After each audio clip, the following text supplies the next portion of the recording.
Pernah nggak sih hubungan kamu sama uang tuh rasanya rumit banget?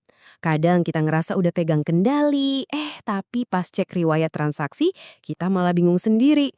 Loh, ini duitnya lari kemana aja ya? Atau, duh kenapa ya aku beli barang ini? Kalau kamu pernah ngerasain hal yang sama, kamu nggak sendirian kok. Yuk kita coba bedah bareng-bareng, apa sih yang sebenarnya terjadi di kepala kita pas lagi belanja? Kenapa kadang rasanya impulsif banget, tapi di lain waktu kok rasanya nyiksa banget ya buat ngeluarin uang? Coba deh jujur sama diri sendiri. Kamu lebih sering di tim mana? Tim yang check out dulu, pusingnya nanti, terus habis itu nyesel? Atau kamu justru di tim sebaliknya? Yang setiap mau bayar sesuatu, bahkan buat yang penting sekalipun, rasanya tuh cemas banget kayak ada yang ngeganjel. Nah, dua kebiasaan ini, si super boros dan si super hemat, kelihatannya kan beda banget ya, kayak langit sama bumi. Tapi pernah kepikiran nggak kalau sebenarnya keduanya itu cuma dua sisi dari koin yang sama? Gimana kalau ternyata akar masalahnya itu datang dari satu luka yang sama? Oke, kita mulai dulu dari sisi yang pertama ya. Sisi yang kayaknya paling sering kita lihat seliweran di media sosial, si pembelanja impulsif. Perilaku ini tuh bukan sekedar soal, aku suka aja barang bagus. Bukan, ini lebih dalam dari itu. Ini soal ngejar sesuatu di dalam otak kita, ngejar perasaan lega dan senang sesaat yang dipicu sama hormon yang namanya dopamin. Di dunia psikologi, perilaku ini bahkan punya nama resminya loh, yaitu gangguan belanja kompulsif. Jadi ini bukan sekadar kebiasaan jelek atau kurang disiplin. Ini tuh dorongan dari dalam yang kuat banget, yang seringnya susah buat dikendaliin. Bahkan pas ada suara kecil di kepala kita bilang, stop, kamu nggak butuh ini, atau nanti tagihannya gimana? Dorongan buat belanja itu rasanya jauh lebih kuat dan akhirnya ngambil alih kendali. Dan ternyata ya, perilaku ini tuh ada polanya. Ada siklusnya yang muter terus-terusan. Coba kita lihat deh. Semuanya dimulai dari antisipasi, yaitu pas pikiran kita udah kepincut sama satu barang. Terus kita masuk ke tahap persiapan. Mulai riset, banding-bandingin harga, masukin ke keranjang. Nah, di tahap ini aja rasanya udah seneng kan? Puncaknya itu ada di tahap belanja dan pengeluaran. Waktu kita akhirnya beli, rasanya tuh lega banget. Tapi sayangnya, seperti yang kita semua tahu, rasa lega itu cepet banget hilangnya dan langsung digantiin sama rasa bersalah dan penyesalan. Nah, ini nih poin kuncinya. Kita tuh sering salah paham soal dopamin.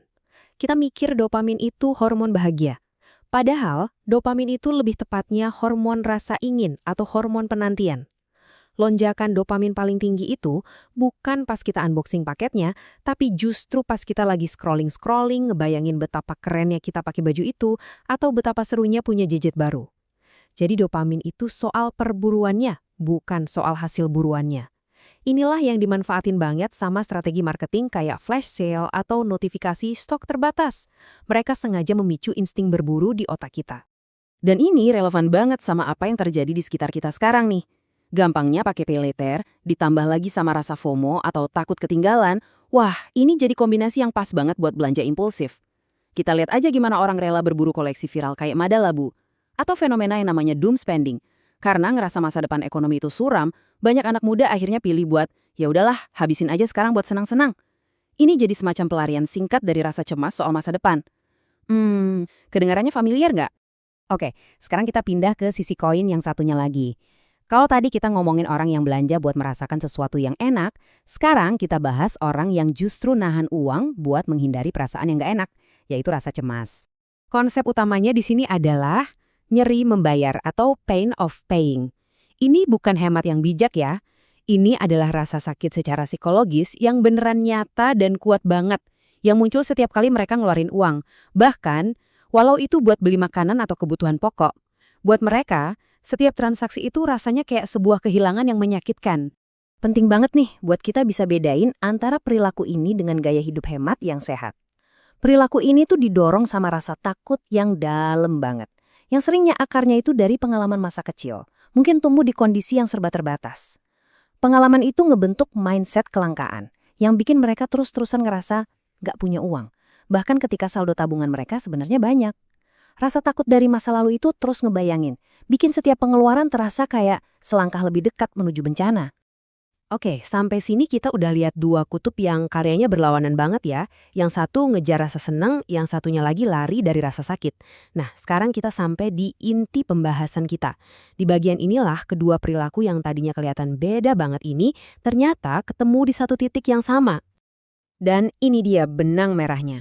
Baik belanja gila-gilaan ataupun nahan uang secara ekstrim, pada dasarnya adalah cara kita buat bertahan hidup. Keduanya adalah strategi buat nyatasin emosi yang sulit, kayak stres, sepi, atau takut, dan buat dapat lagi sedikit aja rasa kendali atas hidup. Pas dunia di luar sana rasanya berantakan, si boros ngerasa punya kendali atas apa yang bisa dia beli. Sementara si hemat ngerasa punya kendali atas apa yang bisa dia simpan. Keduanya, pada intinya, sama-sama lagi nyari rasa aman. Coba deh kita lihat tabel ini bareng-bareng. Semuanya jadi kelihatan lebih jelas di sini. Di baris dorongan utama, yang satu mencari euforia, yang satu menghindari cemas. Terus lihat di orientasi waktu. Yang satu fokus banget sama kesenangan sekarang, yang satunya lagi terobsesi sama ketakutan akan masa depan. Kelihatannya emang beda, tapi coba lihat lebih dalam lagi, mereka ini kayak cerminan satu sama lain. Sama-sama berasal dari luka yang sama, cuma cara responsnya aja yang beda. Terus, lukanya ini datang dari mana? Para psikolog keuangan menyebutnya money scripts. Ini tuh kayak cerita-cerita soal uang yang tanpa sadar kita serap waktu kita masih kecil. Mungkin dulu kita sering dengar orang tua berantem soal uang, terus kita jadi belajar kalau uang itu sumber masalah. Atau mungkin kita lihat orang tua kalau lagi sedih, pelariannya selalu belanja. Terus kita jadi belajar kalau belanja itu obat. Nah, inilah money scripts. Cerita-cerita tak terlihat yang ternyata ngendaliin dompet kita sampai hari ini. Oke, setelah kita paham akarnya, pertanyaan terbesarnya sekarang, terus gimana caranya kita bisa keluar dari lingkaran setan ini? Kabar baiknya adalah, jalan tengah menuju keseimbangan itu ada kok. Tujuannya bukan buat jadi sempurna, tapi buat jadi lebih sadar dan lebih baik sama diri kita sendiri. Sebagai langkah praktis yang paling pertama, kita bisa mulai pakai kerangka yang simpel. Misalnya aturan 50-30-20. 50% buat kebutuhan, 20% buat tabungan. Nah, yang penting di sini adalah alokasi 30% buat keinginan. Angka ini tuh kayak ngasih izin buat si super hemat biar bisa nikmatin uangnya tanpa rasa bersalah, sekaligus ngasih batasan yang jelas buat si super boros. Intinya adalah soal menciptakan keseimbangan.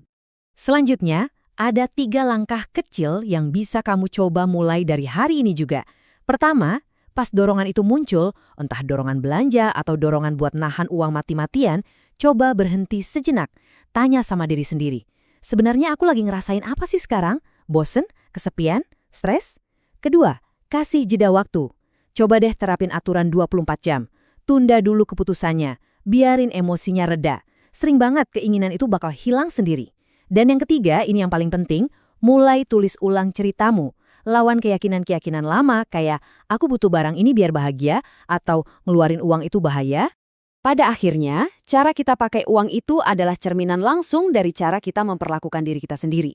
Apakah kita lagi mencoba ngisi kekosongan, meredakan cemas, atau nyari kendali? Memahami ini adalah langkah pertama menuju pemulihan. Jadi, pertanyaannya bukan lagi kenapa cara belanjaku nggak masuk akal, tapi coba kita ubah jadi cerita apa tentang diriku dan uang yang mau aku tulis ulang mulai hari ini.